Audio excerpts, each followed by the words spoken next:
All right, everybody, welcome back to Beans No Ball. It's definitely been a minute since we got these out, but obviously the slowdown of the NFL offseason definitely took a toll on us. We're gonna get right back into it, trying to get a little more,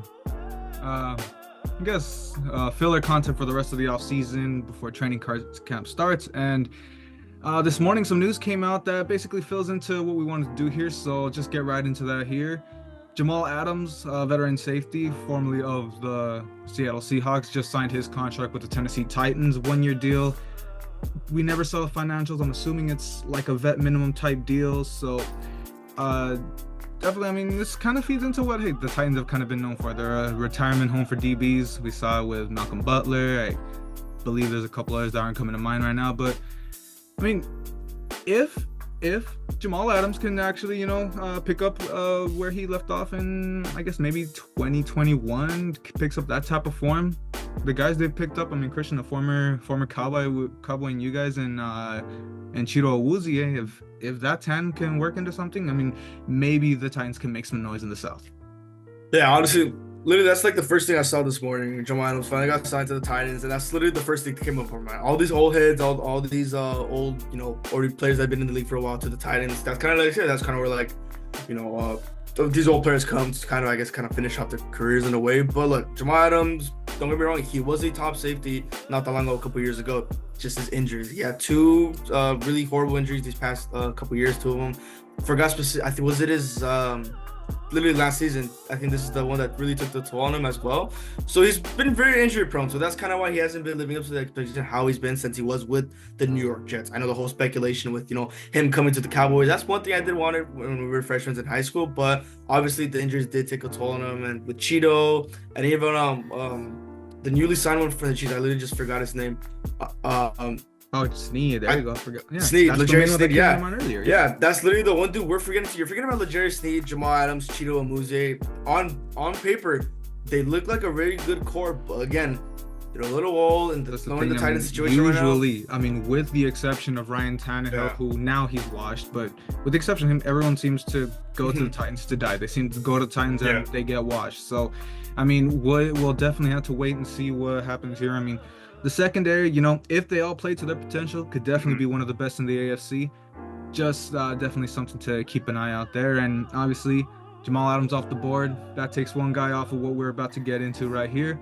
Defensive free agents, the best available now. We obviously did something similar to this last year, so we're going to break them up to defensive and offensive. So, Christian, you have a lot to say about some of these DBs. I'll let you get us started with these. Yeah, so right off the bat, I'll just start off with one of the notable guys, two of the most notable guys from my Cowboys. It was Stephon Gilmore. Obviously, we brought in Gideon last season as a veteran presence to this defensive backcourt, and for the most part, it kind of did work out for these young guys. I know Deron Bland, he stepped up with Gilly, kind of took it up in the third position spot. But here's the one thing, though, with Gilly at the corner 3 spot, that's kind of why he was having a little bit of success here. Because honestly, you gotta be as arguable whether Gilly is still cornerback 1 material, how he was that defensive player of the year, his campaign for that a couple years ago when he did win the Super Bowl with the Patriots. He's just old, right? And the amount of money he wants from the Cowboys, that's kind of why we're not signing him. I know I had like my little round, Cowboys not signing Gilly, this and that, this core, they don't care. Let's be real. Gilly's old. He's getting to that unk status. I mean, if we're being honest, I mean, we did see flashes of his age. We saw. I mean, there were some busted coverages. There were some just something like sure. Everyone has busted coverage. Don't get me wrong. You could see it a lot good though. Yeah, he was looking good for some of those games. But let's be honest, he was inconsistent too much. That's what a lot of Cowboys fans really not looking into Gilly. He had a lot of busted coverage, and like you're saying, look, a lot of good corners get burned. Happens all the time, 1 or 2 burns here. We would see it with Ramsey. Trayvon, Sauce, Ramsey, literally all these other corners you can name, McDuffie, all these other really good corners, they get burned. It happens, but all the good plays that they make overshadows those little detriments that they play. But with Gilly, I've been noticing it. I've really been noticing it since last season. What really stepped up, that Eagles game when he was locking up AJ Brown, that really showed flashes with me taking up that 1 spot, but he's very inconsistent when it comes to coverages, so that I can kind of see why the Cowboys ended up drafting Kalen Carson in the late round. I guess kind of for Gilly's replacement, another younger guy. Honestly, I really don't expect Gilly to resign with the Cowboys here. Obviously, still hope for him to thrive. He still has some juice left in him. So prediction for Gilly, look, hometown native. I don't know. could be scuffing that hometown native of North Carolina, but he is looking. Carolina could be another destination, a possible destination for him. He was already a Panther, and we saw how that turned out. He could go back, but couldn't go back. I mean, this is something I told you. I mean, it was just jokes, but I mean, I definitely see it's a possibility. Could he go to the Commanders? I mean, the Commanders are stealing your Cowboy players. It's another retirement home type type situation in Washington. You know, they got guys like Bobby Wagner and other older guys like that. So, I mean, I used to say it for jokes, but I mean, I definitely see it as a legit possibility that he could end up in Washington. But we'll just have to wait and see. And I mean, you definitely, you know, you had your emotional little stay with him. Let's move on into we'll finish off with another Cowboy guy, Jayron Kearse, and I'll let you take that one away as well. Yeah, this one's gonna be a really quick. Jayron Kearse, we got him for the 2021 season. He was looking really good. I mean, he had his past tenure with the Vikings and the Lions. I think with the Lions, it was very short with him, and then we picked him up as a free agent for the 2021 season. He was a top safety. He was a very overlooked at safety during that season for us, and he was really making some huge plays. You know, he was our tight end coverage guy. He was the dude covering our tight ends. Kittle, Kelsey, I can't really name the big names from that season, but those were the two main guys he really stopped. The Chiefs game in 2021, that game still really pissed me off as well. He was locking up Kelsey, and he did come up with a really huge pick to kind of help us stay in the game. But obviously the offense really couldn't live up to that, and that really hurt me. But after that season, honestly, when he switched to one, that's kind of where everything went downhill. Kearse last season, he really didn't live up to the expectation. He was with us for the past 2 years here. I don't expect him to come back after all. If I'm not mistaken, the struggles of Kearse in a way did give way to Diggs really flourishing in his own role. So yeah, I mean, stuff like that has happened. And then look, he was having his own little rant on Twitter with Cowboys fans saying that he's washed. Let's be real, he kind of is now. I'm really sad about Jayron not really living up to the expectation here. I don't see him getting picked up by anyone this early on. Maybe later in the season they could just pick him up, probably right before, probably mid-season if probably that's the case for him. I mean, personally, I don't think, I don't have like a specific team in mind. I don't know, that's why the Raiders or a thing like that, but he's definitely going to get picked up. I mean, maybe by training camp or something like that, but he's definitely not going to go into the season without a team. But hey, I mean, you had your time without your Cowboys. I'm going to bring in one of my own, Killer Witherspoon, someone that I really thought the Rams were going to bring in. I mean, I expect him to get an extension mid-season the way he was going so good, but there are times, mid-season he did start to struggle a little bit. Games that I went to, like the Commanders game and I believe the Browns game, he had two really bad busted coverages that, I mean, end of the day, it wasn't detrimental. You win the game, but you see it kind of did start to become a little problem. I think even in that Giants game, that was a game that was way too close. He should never been a 1-point game against the horrendous 2023 New York Giants. But I mean, hey, look, I do think that, I mean, he's obviously going to get picked up. It's a surprise to me that he hasn't. He definitely showed the flashes that he needed to throughout the season. But as for the Rams, I mean, a lot of people thought he was going to regardless still get picked up. But we saw with the return of John Johnson near the tail end of the season, him being a fan favorite, he picked up a lot of traction. Obviously, we re-signed him. And I believe it was the guy from the Bills, Tre'Davious White. The signing of him, in my opinion, probably really takes away any chance of the Rams bringing back Achilles. So, again, I mean, obviously, the Raiders aren't like gonna get every single guy that I'm mentioning, but out of all these guys I'm mentioning, I think the Raiders are gonna get one of them. Raiders definitely a team to look out for Ahkello Witherspoon in my eyes. I mean, defensive wise, look, the Raiders, about all the times we shit on their defense really improved last season. Kind of the reason they were still in the games with kind of that, little busted offense with their whole quarterback situation with Aiden O'Connell. We could leave that whole that for another video with some quarterbacks for the Raiders. But that defense, like you said, Ahkello Witherspoon with that secondary, could be some minor improvements for that. But like you said, you have your experience with Witherspoon. You can see the type of guy he is with the busted coverages he has. Some flashes here and there, but with the Raiders. Sure, yeah, but for me, I don't personally have a specific team for him just because, with the Kilo, I'm not really very, used to him like you are. But aside from our team's yaps, let's get into the other big names. Starting off with probably the biggest one here, Justin Simmons, formerly the former Denver Bronco. he was the Broncos his whole career. He was a very top safety every single season that he's been playing with the Broncos, obviously making a difference in that secondary.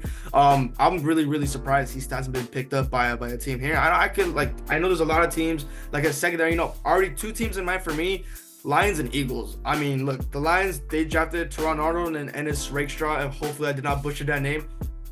Lions, bring him in. He could be a good asset to that secondary. Get him to start. Well, very good. But I don't know if they would bring in another secondary piece. I mean, I guess a safety specifically, I guess, put in your way, because I mean, I know Rakestraw. Well, I don't remember if Rakeshaw's a safety or a corner, but I know Arnold is. Arnold is a corner, but I mean, still secondary help. I mean, well. I understand.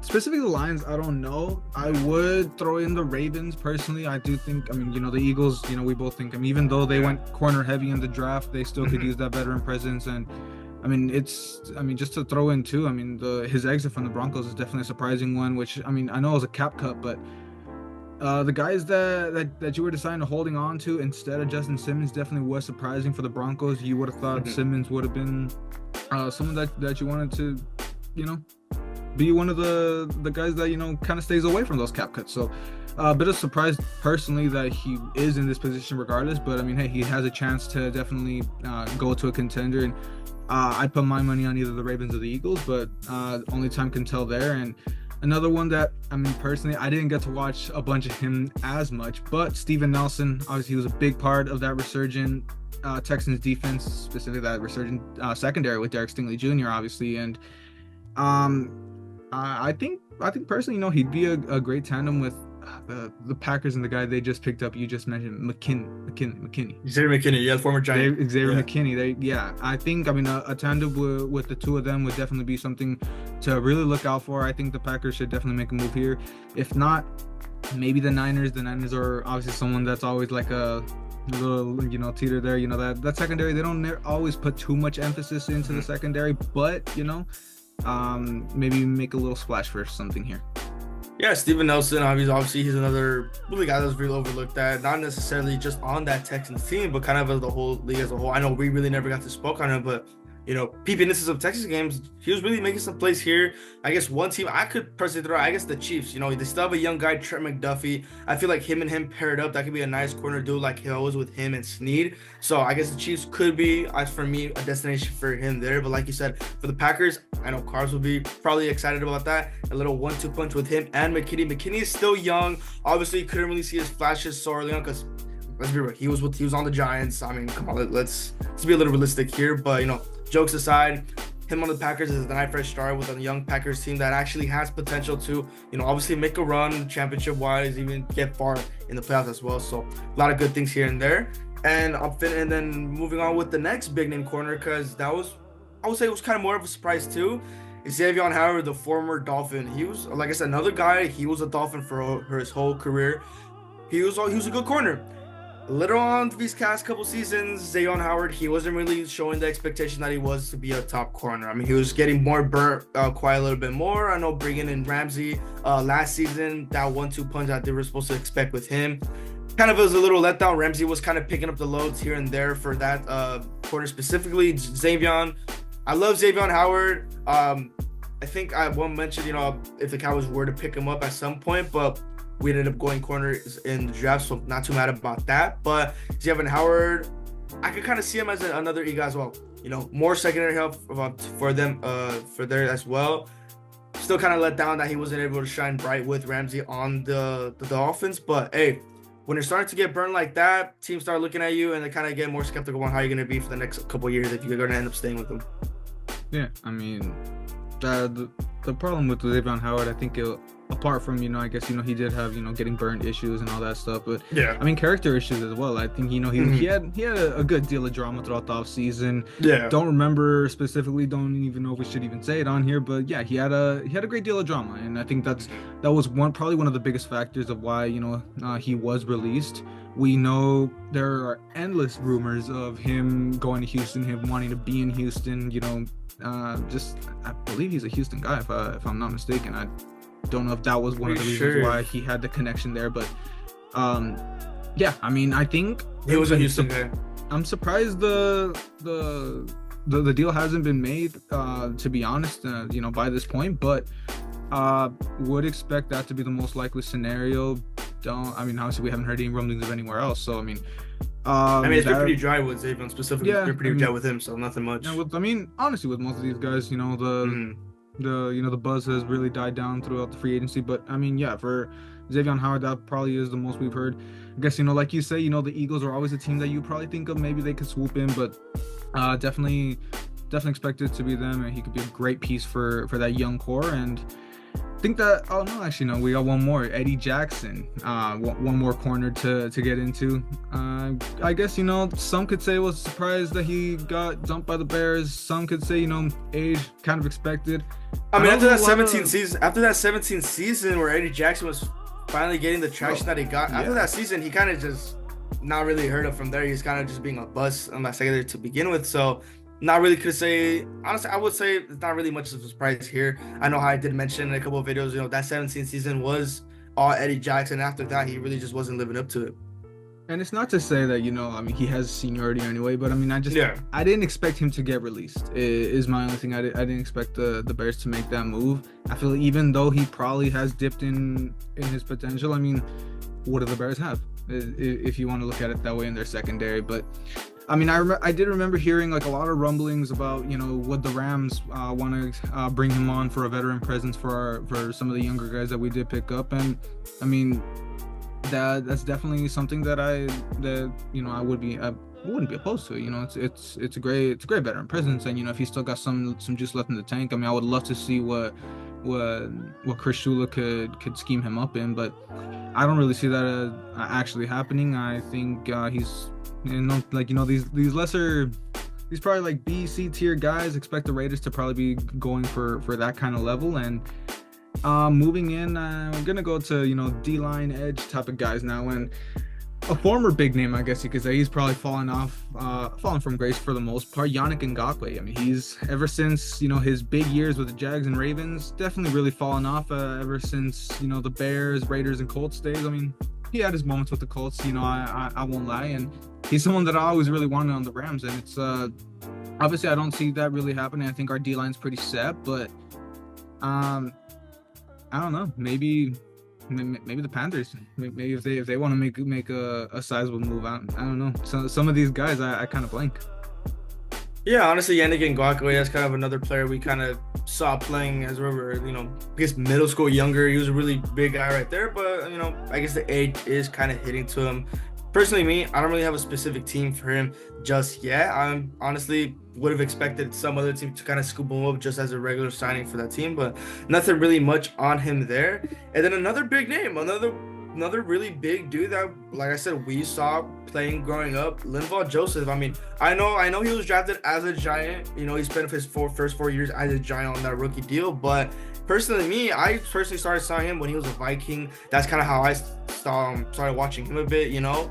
He's a really good run stopper. So Linval Joseph, he really has some juice in him. You know, I would not be opposed if the Cowboys decide to pick up. It's not going to happen. But like with the Cowboys, like I've always been mentioning, very good defense, but once you start running against us, it's literally wraps for us. So another really big run stopper like him could really be a big use for him. But like, you know, honestly, we keep being repetitive when it comes to Raiders picking him up, this and that. But I mean, let's be real here. Like you said, at this point, Raiders, they could pick up anyone up for that defense.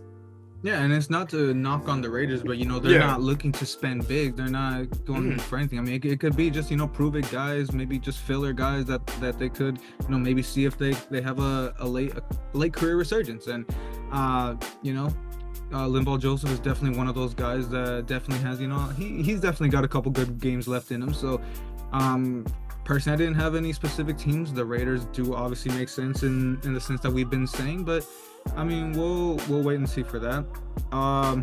Another guy that, you know, I think this is someone that I really was the one that I would talk to you about, you know, Emmanuel Ogbah. And that's someone that, I mean, I'll be honest, I didn't know much about him. I only ever really kind of started looking into him because when the Dolphins actually released him, and obviously, sure, you know, it was obviously, you know, could have been the money, could have been the performance, all that, whatever. But I mean, honestly, it's a little surprising for them to get rid of him, knowing how they did obviously lose Chris Wilkins. So definitely, I don't know, a little surprising on the Dolphins D line.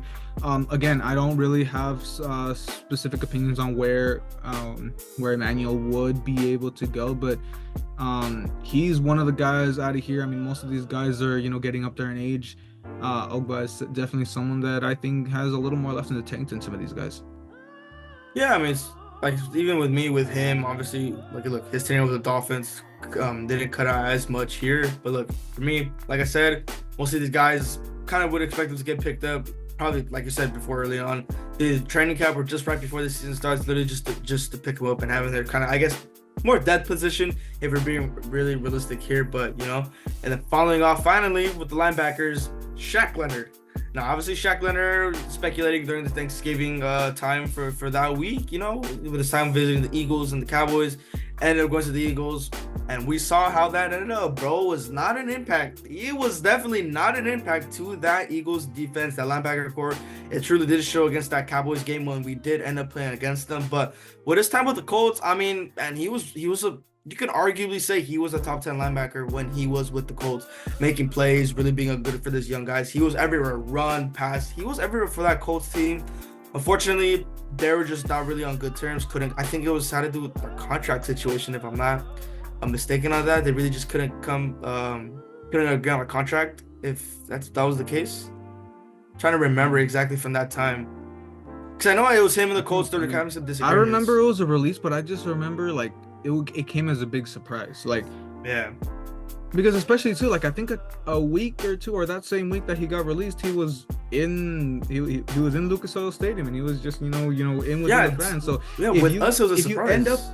If you end up bad with a team, you wouldn't expect him to come back into the facility. So I mean, I haven't looked back into that situation because we were surprised when we got the news. Yeah. We were pretty surprised when that news dropped, but I just want to assume probably just contract that they really just couldn't decide anything about that. But irrelevant information. Shaq Leonard, honestly, I could just say Bucks there and throw him in for that defense for the Bucks. To be honest, look, that Bucks team, that defense, it's young, it's still the linebackers. It could use some help. Sure, Shaq Leonard, his tenure with the Eagles really didn't look well, but like we said, some of the time, change of scenery is always nice. That's kind of one thing we want to look back. He could possibly thrive on that Bucks defense. I mean, if he isn't on bad terms with them, why not return to the Colts? I mean, we see, maybe, by the time he did leave the Colts, it was kind of, they didn't look to be in that competing situation. But ever since that second half of the season, they really picked it up. They're a competing team, obviously. They need everything they can to compete with the Texans, and why not? Why not bring him back, see if he's got a little left in the juice? Maybe it was just the Eagles' horrible defense that, just rubbed off on him last season, and he comes back and actually has a decent year. So, it's probably not realistic, but it's definitely something I'd like to see happen. And apart from that, I think that's the main guys we wanted to talk about. Don't know if you have any other guys that you want to speculate on. Honestly, from what I know, I think that's probably about it. This is probably the last top remaining guys from my knowledge, honestly. Yeah. Probably look into some more, but based off right off the top of my head, players I know, these are probably the big names in my mind. Defensively, yes. Going to wrap it up. We will get into the offensive side of the ball in our next video, probably in a couple days. And well, I guess that is going to wrap us up. Hope you guys enjoyed the video. Hope you liked and subscribe, and see you back for that offensive side of the ball.